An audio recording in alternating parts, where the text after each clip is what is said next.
বিয়ের মণ্ডপেই বিদ্যাকে সিঁদুর পরিয়ে বিয়ে করছে রিত।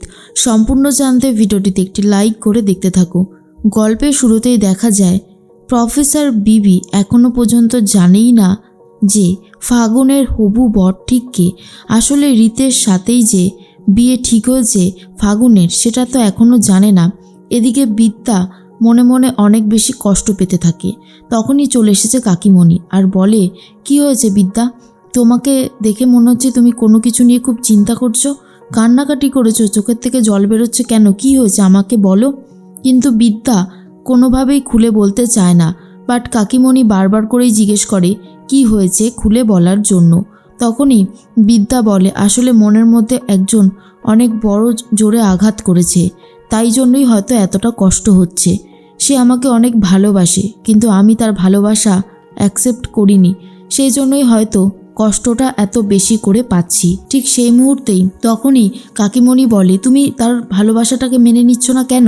তুমিও কি তাকে ভালোবাসো?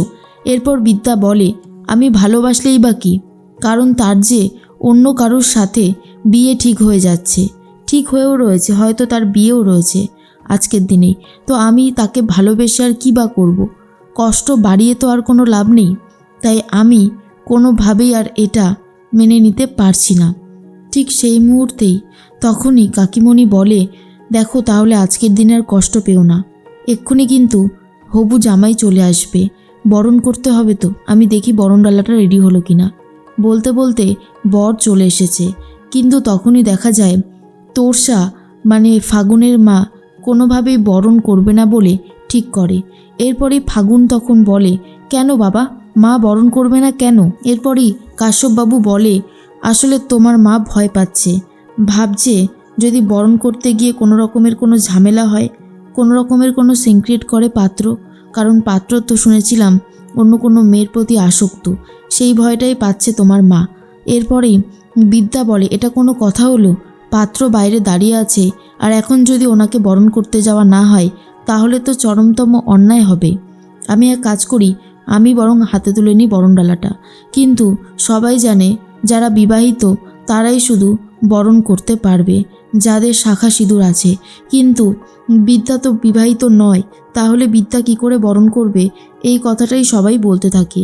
তখনই বিদ্যার হাত থেকে কাকিমণি বরণডালাটা নিয়ে নেয় আর বলে, আমি তো আছি, আমি বরণ করে দিচ্ছি, তাহলে তো অসুবিধা হবে না।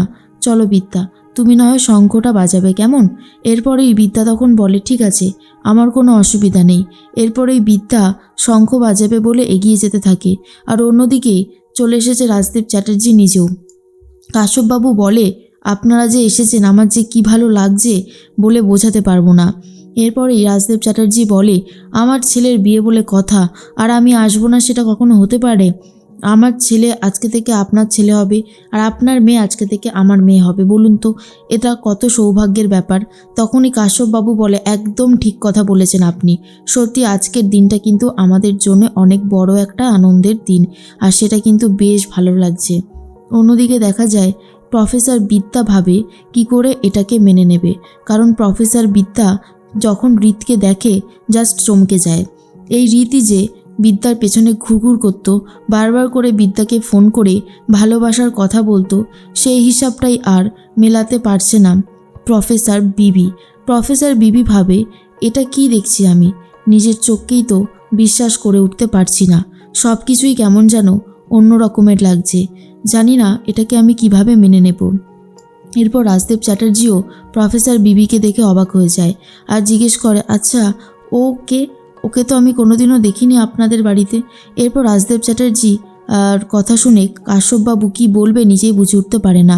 রাজদেব চ্যাটার্জি বলে, যতদূর জানি এগুলো তো মায়েরা করে আর কি, তা আপনার স্ত্রী কোথায়, মানে ফাগুনের মা কোথায়, তাকে তো কোথাও দেখছি না।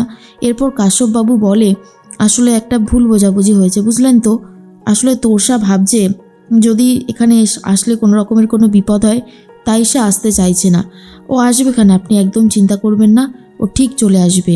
কিন্তু রাজদেব চ্যাটার্জি প্রফেসর বিবিকে দেখে জাস্ট ভাবতেও পারছে না প্রফেসর বিবি এই বাড়ির মেয়ে, এই বাড়ির কেউ হতে পারে। ঠিক সেই মুহূর্তে রিত তো সবটাই জানতো, তাই রিতের কাছে অতটাও বোঝার ব্যাপার হয়নি। বাট এখানে প্রচুর পরিমাণে কান্নাকাটি করতে শুরু করে দিয়েছে বিদ্যা।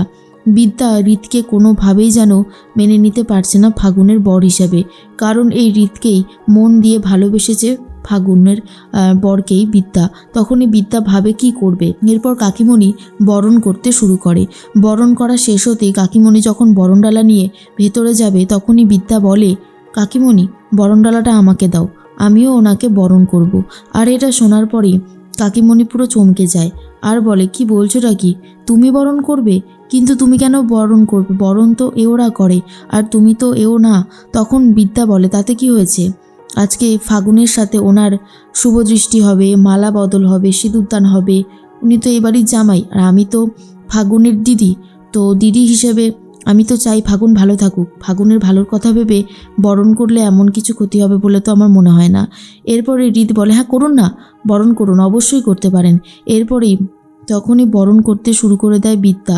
আর এটা দেখার পর রিত নিজেও খুব খুশি হয় আর ভাবে, কিছুক্ষণ পরেই তো তোমার সাথে আমার বিয়ে হতে চলেছে, জাস্ট আর কিছুক্ষণের অপেক্ষা। এর মধ্যে বরণ শেষ হতেই তখন মিষ্টিমুখ করায় আর বলে, যান ভেতরে যান। এর মধ্যেই দেখা যায় রাজদেব চ্যাটার্জি কাশ্যপবাবুকে বারবার করে একই কথা জিজ্ঞেস করতে থাকে যে মিসেস চ্যাটার্জি কোথায়, কিন্তু কোনোভাবেই সে এখনও পর্যন্ত আসেনি। এদিকে দেখা যায় রিত ভাবে কখন বিয়ের মণ্ডপে যাবে আর কখন সিঁদুরটা পরাবে বিদ্যাকে, কারণ সে তো ফাগুনকে ভালোই বাসে না, ফাগুনকে বিয়ে করার কোনো ইচ্ছাই নেই। এর মধ্যেই কাকিমণি বলে, কী হলো বিদ্যা, তুমি এখানে দাঁড়িয়ে আছো কেন, চলো। তখনই বিদ্যার হাত থেকে বরণডালাটা পড়ে যায় নিচে। আর এটা দেখার পরে কাকিমণি জাস্ট অবাক হয়ে গেছে আর বলে, এটা তুমি কি করলে? এত শুভ একটা জিনিস তুমি ফেলে দিলে। তুমি নিজেও জানো না বিদ্যা, তুমি কত বড় একটা গণ্ডগোল করে বসে আছো। আজ কিন্তু অনেক বড় একটা অঘটন হলো। হ্যাঁ, এটা যদি দিদি জানতে পারে না, কত বড় একটা যে কাণ্ড শুরু হবে তার কোনো ঠিক ঠিকানা নেই। ঠিক সেই মুহূর্তেই বিদ্যা তখন বলে, জানি না কি করে হাত থেকে এটা পড়ে গেল, তবে আজ একটা অধিকার লড়াইয়ে নেমেছি আমি। আজ আমি আমার মাকে মা বলে ডাকতে পারবো, এর থেকে ভালো কিছু আর কী বা হতে পারে। অনেক দিন ধরে অপেক্ষা করেছিলাম মাকে মা বলে রাখবো, কিন্তু আজ বিয়েটা হতেই হবে। কাকিমণি বিদ্যার এই ব্যবহার দেখে পুরোপুরি অবাক হয়ে যায়, বুঝে উঠতে পারে না ঠিক কী বলবে। আর অন্যদিকে রাজদেব চ্যাটার্জির কাছে চলে যায় বিদ্যা আর বলে, আপনার সাথে আমার যাই পরিচয় থাকুক না কেন, এখানকার সবাই জানবে আমি প্রফেসর বিবি আর আপনি হলেন রাজদেব চ্যাটার্জি। কথাটা ভালো করে মাথায় রাখবেন। বিয়ের মণ্ডপে চলে গেছে রিত, বিয়ের সমস্ত কাজবাজ শুরু হয়ে গেছে, নিয়মকানুন শুরু হয়ে গেছে, কিন্তু ফাগুনকে নয়, সিঁদুর পরাচ্ছে বিদ্যাকে রিত। আর এটা দেখার পর জাস্ট সবাই অবাক হয়ে যায়। রিতের সাথে কিন্তু ফাগুন নয়, রিতের সাথে বিয়ে হচ্ছে বিদ্যার।